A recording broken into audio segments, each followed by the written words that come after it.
Hello, ഞാൻ doctor Vinod, Sabine ഹോസ്പിറ്റലിലെ consultant അനസ്തീഷ്യോളജിസ്റ്റാണ്. Painless delivery, labour അനാൽസിയ എന്ന ഒരു ഭാഗം കൂടി അനസ്തീഷ്യ ഡിപ്പാർട്ട്മെൻറ്റ് കൈകാര്യം ചെയ്യുന്നുണ്ട്. ലേബർ അനാൽസിയ എന്ന് പറയുന്നത് പ്രസവ വേദന കുറയ്ക്കാനുള്ള ഒരു മെത്തേഡാണ്. പ്രസവ വേദനയുടെ സമയത്ത് നമുക്കറിയാം വളരെ അസഹനീയമായ പെയിനാണ്. ഇത് പ്രസവത്തിനെ സഹായിക്കുന്ന ഒരു കാര്യമാണെന്നാണ് പൊതുവേ ഉള്ളൊരു ധാരണയും. പ്രസവവേദന ഇല്ലെന്നുണ്ടെങ്കിൽ ശരിയായ പ്രസവം അല്ല നടക്കുന്നത് എന്നുള്ള തെറ്റിദ്ധാരണയും നമ്മുടെ നാട്ടിൽ ധാരാളമുണ്ട്. പ്രസവത്തിന് ശരിക്കും സഹായിക്കുന്നത് ഗർഭപാത്രത്തിൻ്റെ കൺട്രാക്ഷൻസാണ്. അതിന് വേദന അതിൻ്റെ ഉപഘടകമായിട്ടാണ് വരുന്നത്. അപ്പം വേദന ഉണ്ടായാലേ പ്രസവം ഉണ്ടാവൂ എന്ന് നിർബന്ധമൊന്നുമില്ല.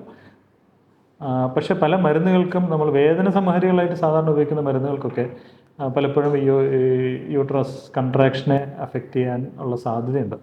അപ്പോൾ അതിനൊരു പോംവഴിയാണ് എപ്പിഡ്യൂറൽ അനസ്തീഷ്യ അല്ലെങ്കിൽ അനാൾജീസിയ എന്ന് പറയുന്നത്.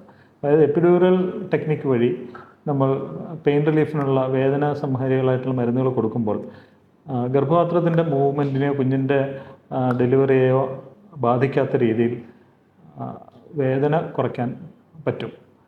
ആ ഒരു ടെക്നിക്കാണ് ലേബർ അനാൽസിയ എന്ന് പറയുന്നത്. സൈഡ് എഫക്റ്റ് വളരെ കുറവാണ്.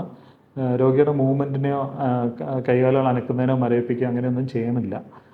വളരെ ഫലപ്രദമായി സേഫായിട്ട് അമ്മയ്ക്കും കുഞ്ഞിനും സേഫായിട്ട് ചെയ്യാൻ പറ്റുന്ന ഒരു കാര്യമാണ് ലേബർ അനാൽസിയ.